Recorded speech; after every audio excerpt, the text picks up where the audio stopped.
Hello, ladies and gentlemen, and welcome back to a brand new episode of the podcast. This week, I wanted to invite Ash Mills Photography, or Ash Mills, onto the podcast to briefly discuss his role that he plays at the cathedral. And I think it was an interesting chat. We talked mostly about his role at the cathedral, but also on a project or a set or a season that me and him worked together very closely on last year. So that was really, really good, and really, really good catch up with him as well. And of course, I'll be leaving his links in the description down below for anyone who is interested and is not aware of Ash's work. I would highly recommend you go check out his Instagram. He has some stunning photos of a lovely building very close to my heart. So thank you so much for coming back and listening to me once again. And I'll see you next week for a brand new episode of the podcast. We'll be talking to a brand new person. It's very exciting. I don't even know who it is yet because I don't actually know what episode's coming next. But hope you're good, hope you're well, hope you're having a good day. And if you did enjoy this episode and would like to see more, then make sure to be subscribed to the channel. And I'll see you very, very soon. My name is Ash Mills. I'm a photographer and I work in the Salisbury and Anywhere area. I think that most people's main question, or people who would mainly know you from the work you've done at the cathedral, and I think that for me that's going to be an interesting thing to kind of explore and sort of see so for people who firstly don't know, what does your role at the cathedral actually entail? I work as a freelance photographer, so I work for 20 or 30 different clients in a year. But one of my main clients is Salisbury Cathedral, which I have been proudly taking pictures for about 15 years now. And my role there basically is to provide them with ideally beautiful pictures, obviously, of the building, of their events, and to provide publicity and to sell the place so that foreign visitors and people who've never been there before want to go. And that seems to work out quite well for them. Their website's quite thickly studied with my photos, and I've taken hundreds of thousands of photos for them over the 15 years. Mm-hmm. No, that's interesting to hear, and I think that a lot of people who are from Salisbury, and a lot of my community is very Salisbury based, don't, I guess, in some ways necessarily understand the importance would be the first point in some ways of why imagery or photos or video or whatever it may be are actually important for marketing. So for people who are, I would say, more overly skeptical on why should I hire a photographer? I have a phone, right? It could take photos, etc. What kind of I know there's not a catch-all answer there, but do you kind of is what I guess the question there is why should someone hire you instead of just doing it on their phone? Well, obviously, I mean, you can.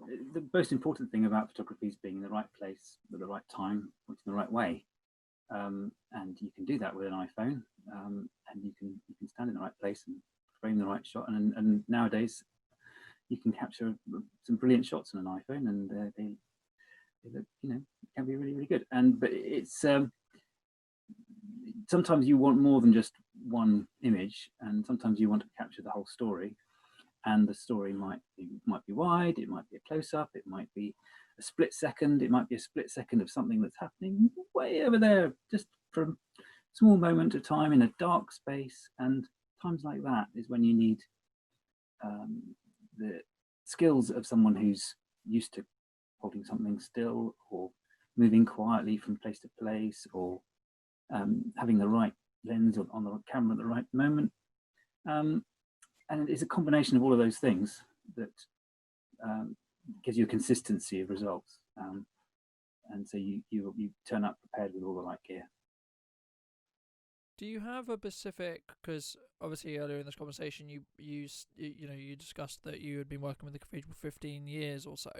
So I imagine that has given you many, many ample opportunities to capture, many different art exhibitions, for example. I know the cathedral has a lot that they do with the art community and with in that regard as well. So, do you have like I guess a favorite or like a favorite couple of like installations that you've been able to capture?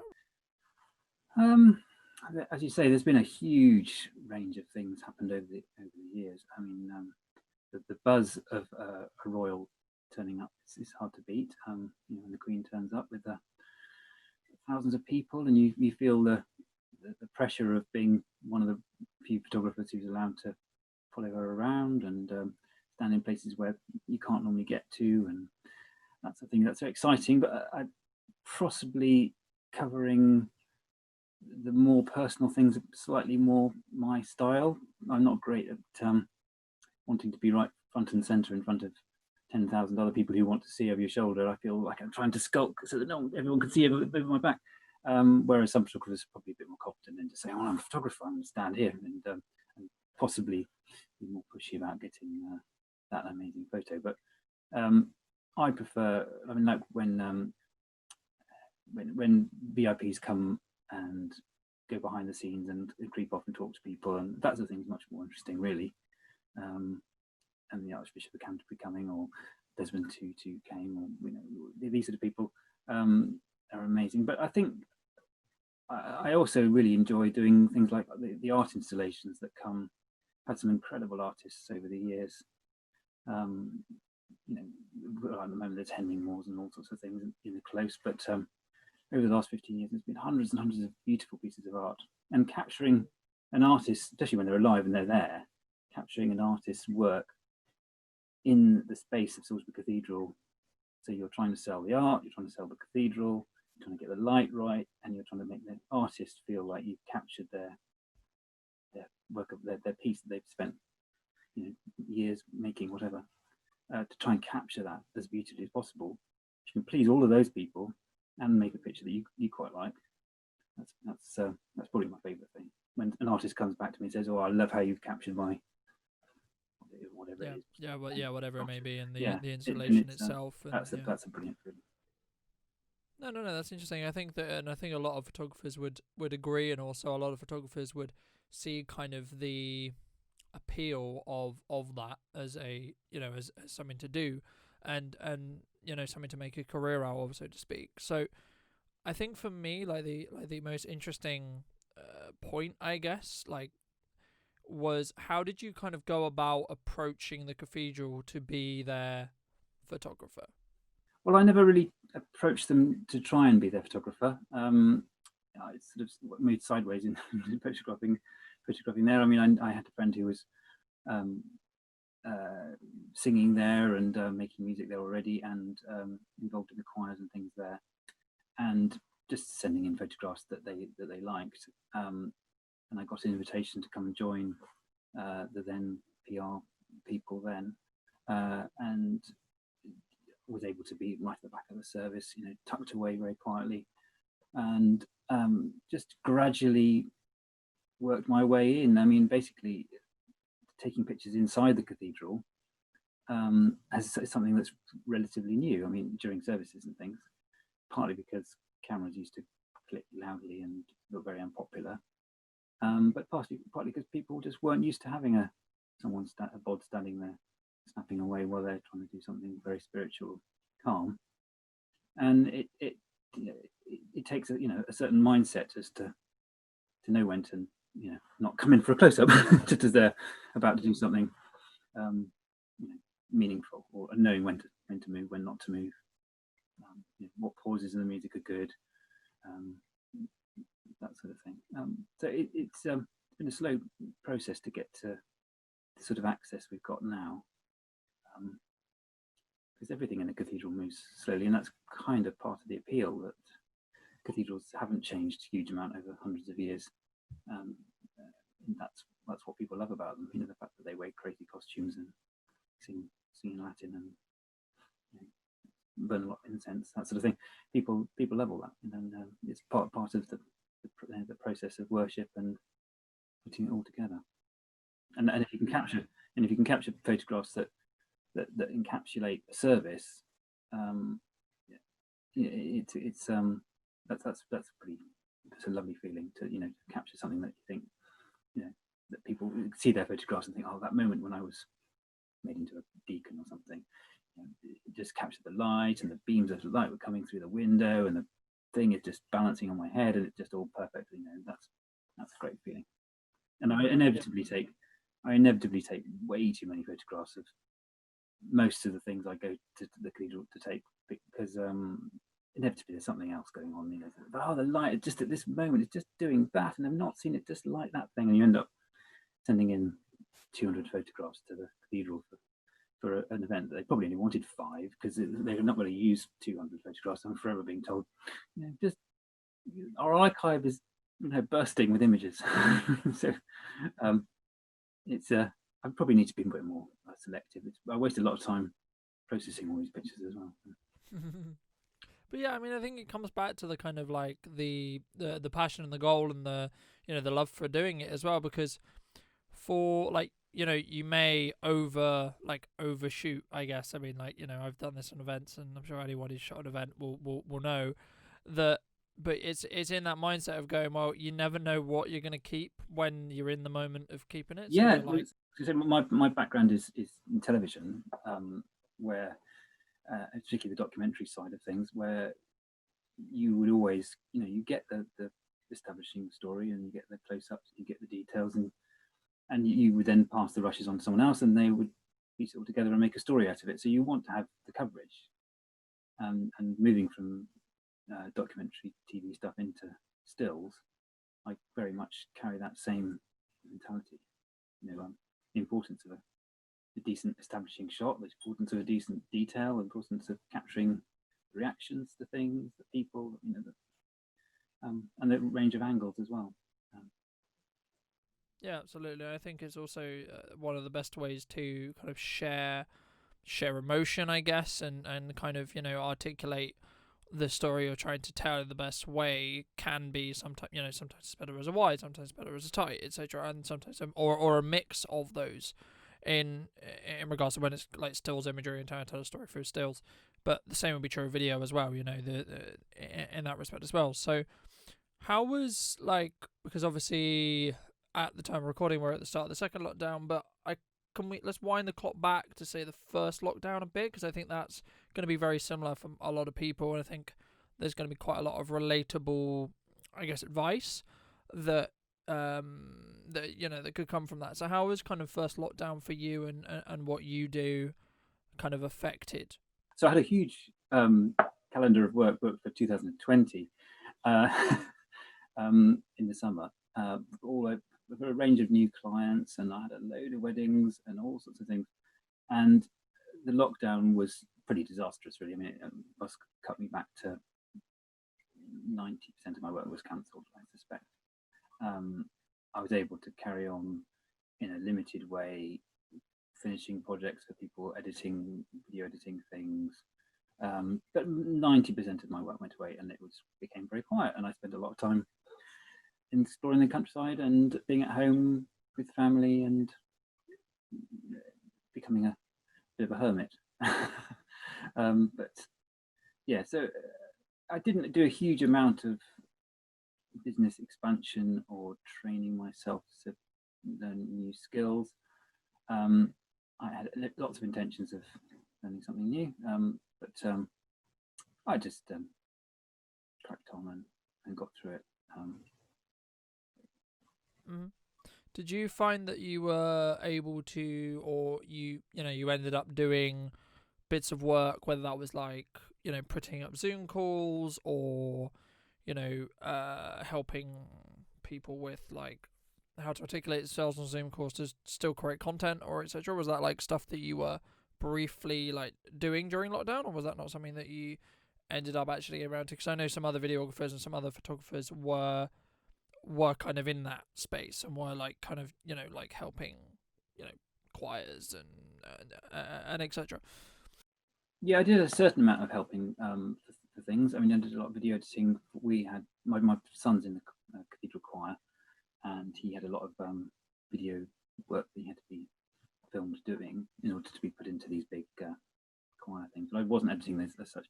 I did some editing of that sort of thing for other people, and they're quite good fun. It's quite lovely hearing choir gradually forming from lots of pieces, and it's quite fun putting together, musical pieces with accompaniments and syncing things up and making them sound like a bit like it would have sounded if you had been able to put the piece on. But not. It certainly was. I wasn't making loads of money doing that. To be fair, it was an interesting experience. I don't want. I much prefer standing in front of an orchestra than putting them together virtually. Would you say that there was any like key things which you've either, whether that's through like the start of your business or whether that's through COVID or both, that you have like specific like extracts of advice that you could give to someone who's looking to, whether that's start a business now or did start a business in first lockdown, or in between, who is, finding it difficult to like continue to push forward with either this lockdown or previously? Well, I think flexibility is always going to be the key, particularly now. The ability to morph oneself into doing something using your same skill set, but just for maybe other people or in a way you hadn't thought of before, is very important. I can't say that I massively did that myself. Fortunately, I was able to get through, the lockdown and do enough things, and I haven't had to change career path yet. But one piece of advice, I think be flexible. Don't think of yourself, I'm going to be a wedding photographer and that's all I'm going to do. You have to be flexible and say, I'm going to be this, and maybe I'll provide video editing services. Maybe if I'm a video editor, maybe I'll do duplication for people, because I've got all the gear here. People can send their VHS tapes in and I'll convert them for them. People make decent money doing that. And don't worry about, there's no shame in doing something else, that's like a normal job, as it were, that's not necessarily your chosen field. No, absolutely. I think that if one thing that this year has kind of shown a lot of people is like when things get hard, where do they necessarily where do they go to, right? And can they find ways to pivot or diversify or push forward in regards to like how, okay, this is the situation we're in, this is what we need to do, this is how we need to do it as a business, but also to be okay with the fact that there will be other people looking for work there, like maybe not like as a photographer, but there's still the Tesco's of the world, there's still the Salisbury's of the world, etc. And there's nothing necessarily wrong with that, right? Like I think that a lot of people who have worked those jobs or do work those jobs now have had some people have had some kind of a reality check on those jobs specifically in regards to like why they needed it, but also secondly like in some ways the shit they get given, I guess, like without some justification. So I think that the main thing for me anyway has been just kind of that people should understand in some ways that people should be kind to each other. Absolutely. I think that clients really notice as well that at the end of the day, there are hundreds of photographers out there, even in a small city like Salisbury, and if you're the one who was a bit grumpy or was a bit late or was a bit moaned about something, then they might not call you next time, and they're much more likely to but even if your camera broke and you tripped over the steps on their wedding day, but if you were the friendliest chap in the world, they're more likely to have a positive view of you, and just stay being positive, trying to be likable. No, absolutely. And kind of I think it's more of a situation where if you're in if there is a situation like a camera breaks, for example, that's inevitable, right? Like it's going to happen. And I think that for me, it's just one of those things of then how do you either explain it to the client or fix the problem? Yeah. Because they don't necessarily like one care, but also two need to know, if that makes sense. Like at that time, it's like at that time, we just want the solution. We don't particularly care what the problem is. I was going to say, it does go back a little bit to being what I was saying about having, the right gear and being prepared. I pretty much always have 2 cameras around my neck and a spare one in the car. So, there's always a backup and a backup. If you turned up, without the camera bag you were expecting to have with all the cameras in it, having something there that you can still do the job and just, get away with it. I've got my previous generation of gear, stashed away, little camera bag, selection of lenses. If something went really, really wrong, someone stole my bag or something, I could still do the job for them and still get a decent result. That sort of level of preparedness counts for a lot, I think. Yeah, no, absolutely.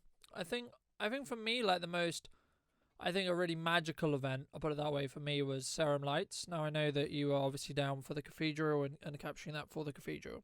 And I was also lucky enough to be invited down as press for BBC Wiltshire, I believe it was. And so how was kind of that event as a whole? Because I know that, just to give the viewers context who may have not known, that event, from my understanding, feel free to correct me here, Ash, if I'm wrong, but from my understanding, it was the start to tell the story of the cathedral being moved, but also the start of what would have been Salisbury 2020's flagship year, because of the milestone of the cathedral being moved. That's right. Yeah, I mean, it would have been. It happened so close to the beginning of lockdown. It was unbelievable. I mean, thinking back to the scene of the cathedral, in the dark with these amazing lights, packed full of people, throngs of people moving in all directions, and it's just a sort of a mind. Can't really imagine doing anything like that at the moment. You go to the cathedral now, and everyone, there's a limited number of people, and there's a flow of things, and it's quiet, and it was an extraordinary, beautiful event, striking. I mean, quite garish, maybe not necessarily my cup of tea colour-wise, but it's fun. It's really fun to see the cathedral, being used in different ways, and it's almost unrecognisable. Really. It's good fun to photograph them, and surprisingly easy to photograph as well. Nothing like really bright lights to make photographers' life quite easy, really. Yeah, that's what I was going to ask you. How was the kind of the technical aspects of it? Because it was kind of a mixed bag for me. It was like some areas were like, wow, that's bright. There's plenty of contrast. Yeah. Yeah. There's the deepest shadows and the brightest highlights. But it was fine. I was okay. I had to do video and stills that day, only a limited amount of video, just sort of YouTube type things, just social media things. But the stills were easier. It worked out all right.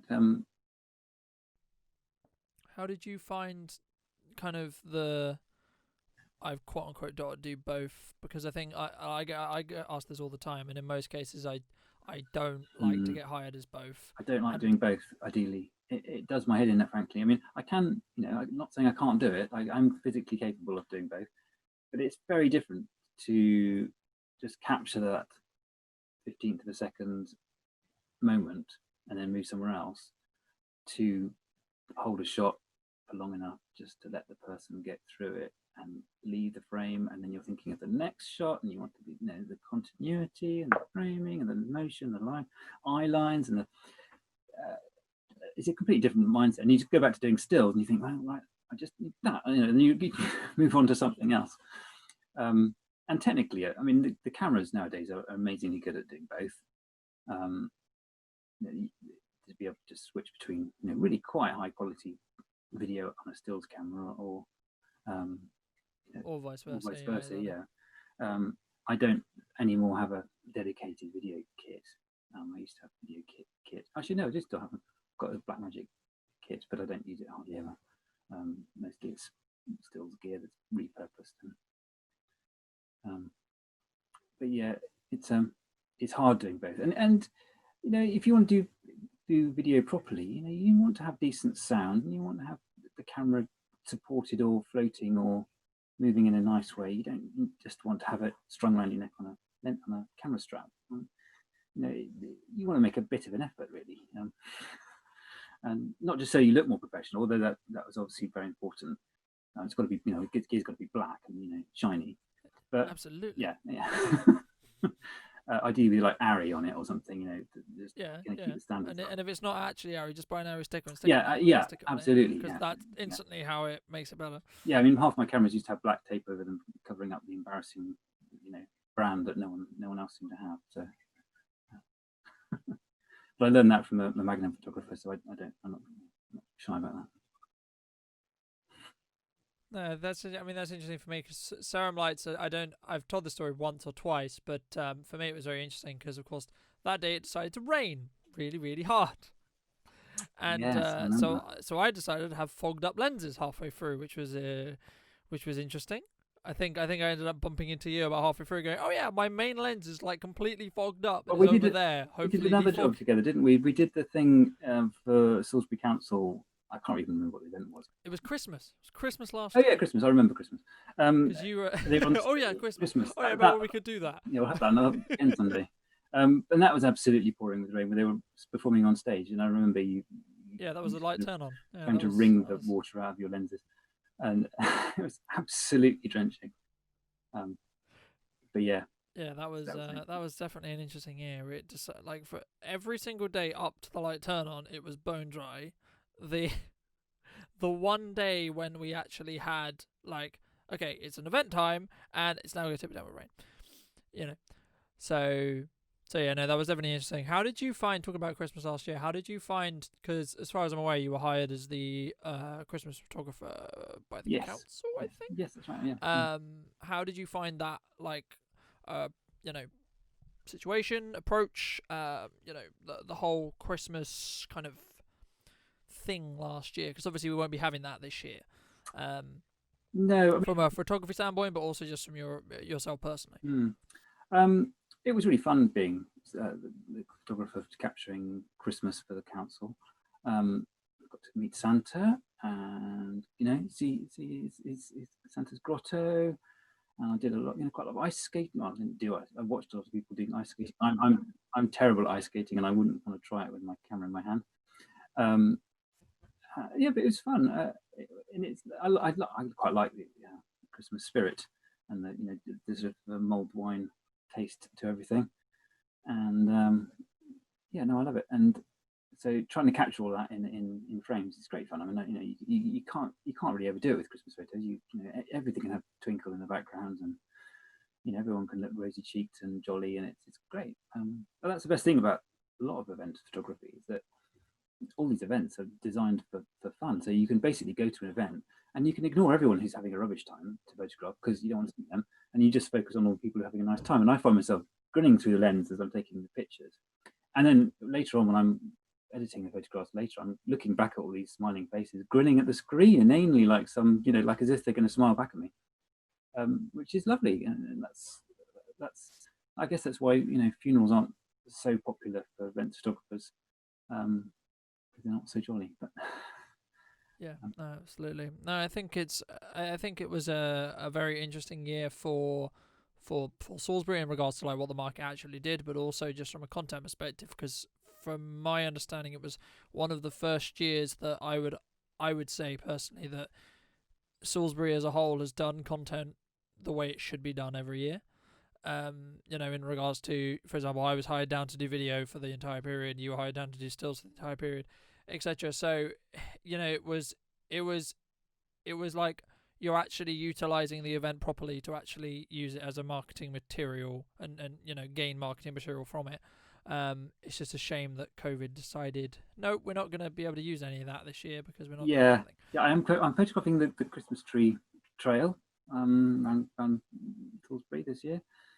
But pretty much every other thing I had in my diary for this year got bumped and not happening.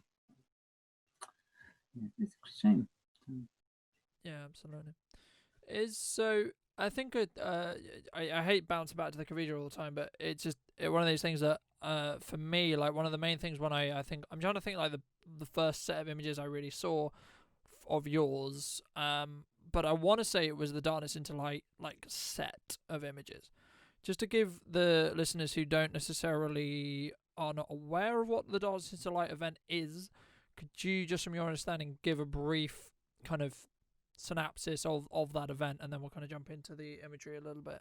Well, the Darkness to Light Advent procession, I think it is officially, is a service which has got so popular now they have to do it 3 times in a row. I mean, it used to be originally obviously just a one-off thing, and it's a church service, but it's starts in complete blackness, and it's then a single candle is lit, and from that single candle, all the candles, thousands of candles all around the cathedral are lit, and the choir and the procession leads the way around the cathedral and stops as it goes round.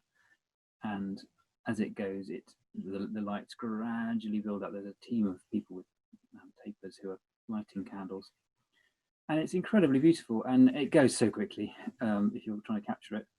And it's a lovely thing to photograph, and it's so atmospheric with all these thousands of candles. And you can end up with because the procession moves in a way, even a predictable route, you can end up with a beautiful stream of lights from the candles. One behind me, I think. Here we go. Just here's what I prepared earlier. You end up with here we are. So there's a single candle there that starts it all off, and then the choir gathers here, and you see they gradually move down the cathedral. And then works its way down the cathedral. Just to give the listeners context, Ash is currently showing me a photo of the Darkness into Light procession from, I believe, the west side? From the west window. West window, looking down. So yeah. I mean, for me, it was because I was, again, lucky enough to be invited down as press for one of the evenings. I want to say 2 years ago, might have been a year ago. I can't remember.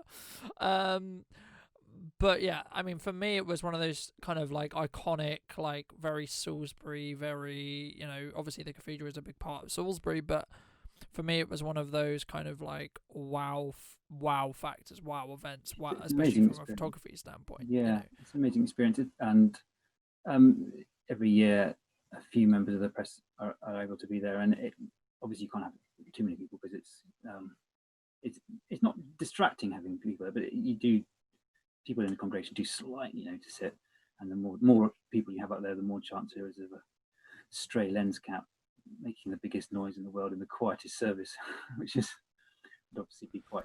I can't think of a single time where nothing was dropped during when we were up there at all. Oh really? But yeah, I think for me, the main question here is going to be how challenging or not is that service to actually capture from a photography standpoint, would you say? In terms of capturing that one iconic image of that service, which is basically all anyone ever uses of it, because that's, you can take 100 pictures of that service and inevitably that's usually the best one. That in itself is relatively easy. You just put it on a tripod and press the button for long enough, and the people make the stripes themselves. You don't have to do anything really. I did it on film the first few times I did it, but the rest of the service is much harder, because if you're trying to capture that one beautiful moment where there's just a single chorus that just turns around in the procession to look at a candle, and you just want to get that little glimmer, then he's only lit by candles, and it's he's at least 200 feet away, because you're 200 foot up in the gallery. So it's hard to capture a lot of good images of it.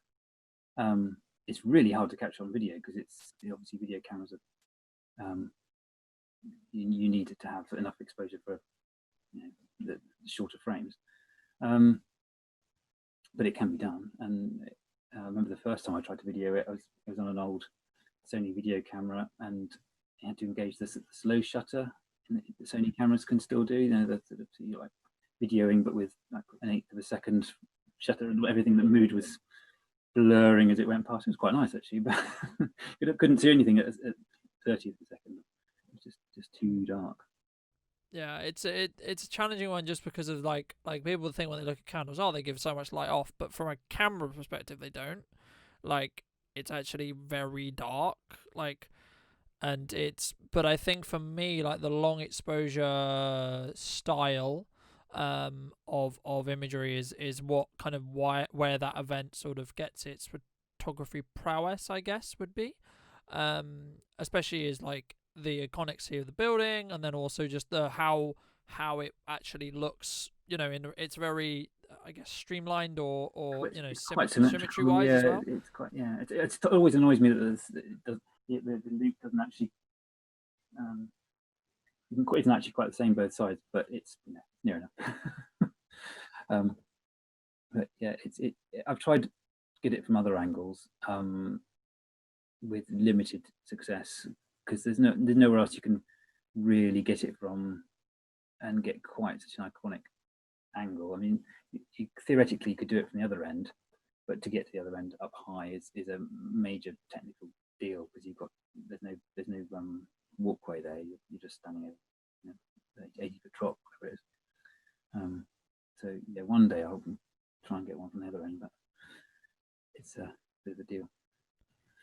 Yeah, okay. So would you say, like, I'm sure there's been many challenges that you've kind of ran into or had as a photographer, or as you talked about earlier in this conversation, as a documentary filmmaker, would you say there's like an iconic challenge which you're maybe very proud of that you've overcame, or something like that? Do you have like the biggest challenge for you as a photographer? Yeah, I mean, from a technical point of view, there are times when photographing something that's going to happen for a brief moment in a dark place is the most challenging thing. But other times, it's more of an emotional thing, really, where you're just trying to balance up in those few moments between, am I going to just break cover, be in people's eye lines, and just take that moment that totally captures this whole thing, or do I stay back and not do it? And that's probably harder than getting a picture in a dark place, because you don't want to offend a whole congregation that's standing behind this pillar and step forward and see everyone to go, oh, that's a photographer that has ruined this piece of music, and then so that's I'd put that more as a challenge than the technical. I've kind of pretty much got a handle on the technical side of it in most kind of those places. Spent lots of money on quite fast lenses and sensitive cameras and silent cameras, and so I suppose choosing which way to go in the service is can be really hard, because like, for instance, in a half an hour long service in the cathedral's 450 feet long, whatever it is, if you want to get a shot of the bride and groom, for instance, leaving the altar hand in hand for the first time, and you want to get them with the whole cathedral as they pass by the font, it's a big distance, and you've got to pick your moment to get and then you get halfway down the cathedral having left them, not quite run, but sort of a fast walk, trying to look cool. Brisk warp, I believe the term Yeah, is. Brisk walk. Brisk walk, looking calm, and actually quite sweaty underneath. Not stressed, not Not stressed, stressed. not Yeah, stressed, exactly. not stressed. Not trying to catch anyone's eye either, and just trying to get from A to B. You get halfway down and think, oh, shall I get one over the font? I'm just about okay. Then you get down to the font picture, get a picture of the font, and it's those moments of all the options you've got available to you as a photographer. There's so many different things. You've got, might have 3 different cameras on you, 3 different lenses. You get your slow shutter, fast shutter. Blur out the background, make the whatever. All these just decisions. Just getting what's the most important thing. Where do I need to be? What do I need to get next? That's the best. That's the biggest challenge. Yeah, exactly. I think that kind of like stems to a lot of what we do, which is being in the right place at the right time. And that's why I think, like, the more you do it, the more you'll kind of schedule yourself around in regards to like what you do and how you do it. Like, like, it was kind of in some ways a nightmare for Christmas, because I was trying to optimize the days as best as possible. So the sun would go down, I'd be filming a time after the sun going down, then have to run down for the Advent doors, or etc. You know, in that respect as well. I think, and it's just something that there's never a catch-all answer to that. It's just you'll sort of just learn to sort of know. You know, it's an instinct. You know, it just becomes like an instinct eventually of like, right, okay, well, this thing's gonna happen, so I should probably be about here at, you know, this shutter speed or this aperture or whatever it may be, to be able to get that shot. So, and I think that's what kind of sets apart from some people who are just learning and starting to build what they understand about photography and about video or whatever they're trying to do, to them people who've been doing it for long enough, you know, and know that it's actually more about where you are and the story you're trying to tell, more than necessarily the wow, look at this amazing lens that I shot on once and I don't even own, or etc. You know. Yeah, absolutely. So I mean, I've learned a huge amount over the years from people I've respected, who I've worked with. I mean, the cameramen I used to assist for, with, you know, brilliant documentary cameramen, and just watching how they move about a place and how they decide where to go. I worked and had long chats with Ian Berry, the Magnum photographer I mentioned earlier. Mm-hmm. And when you watch him just move about a place during an event, you know, he's just blending in. He's just a shadow. He just, you know, he just not, you're not drawn to look at him at all. And just knowing he just creeps up to people and just, you know, just hovers there, just raises a camera, takes the shot, you know, barely notice him. And it's that's amazing to watch. I've learned a lot from that. Not good at him as yet, but you know, if I could be 10th as good one day, that'd be something. Yeah. No, cool. I mean, that was kind of everything I wanted to cover in this podcast and kind of, you know, discuss with you previously. Is there anything which kind of jumps to mind for you, or anything you want to kind of end off on? So whether it's like an ending message or any thoughts, or is it? Not really. I mean, I think just to reiterate just how privileged I feel to be able to do the jobs I do, and I hope we can, you know, we can all keep doing what we do. You know, No, absolutely. They keep the events happening and keep things like music alive, and hope that everyone in those industries that's so important that we love photographing, keep on doing it. Yeah, you know, it's a very important time to kind of, I think the one thing that this year as all has kind of shown a lot of people is the importance of actually being grateful for what you have now, right, and you know, really living in that moment and really understanding that it can all disappear like that. You know, so, you know, love the people you have, and you know, if as an ending note for this episode on the podcast, you know, love the people you have, and be grateful for the things you have, because they may not be there tomorrow, right? Whether that's a person, whether that's a job, whether that's an opportunity, whether that's whatever that may be, it's very possible they won't be there, you know. So yeah, just, you know, be grateful, be kind, be, you know, however you want to articulate that.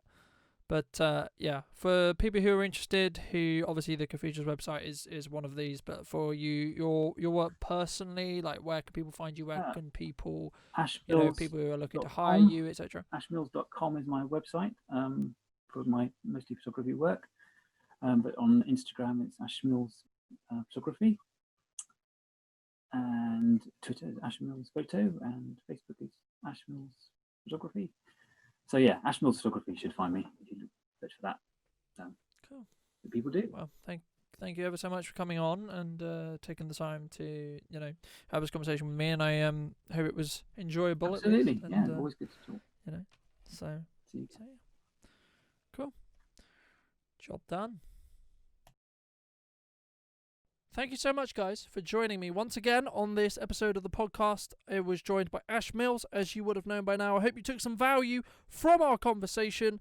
And I think for me, I think it was really, really interesting to hear kind of his role in the cathedral and how he is able to sort of navigate silently around during processions and etc. like that. So I hope you guys did really enjoy this interview. If you did, make sure to let me know what your favourite moment was in the comment section down below. And thank you so much for coming back once again. I'll see you later on a little bit in the week where we'll be having some more YouTube content going live, talking about cameras, marketing, or somewhere in between. So thank you so much for joining me once again. I'll see you very, very soon.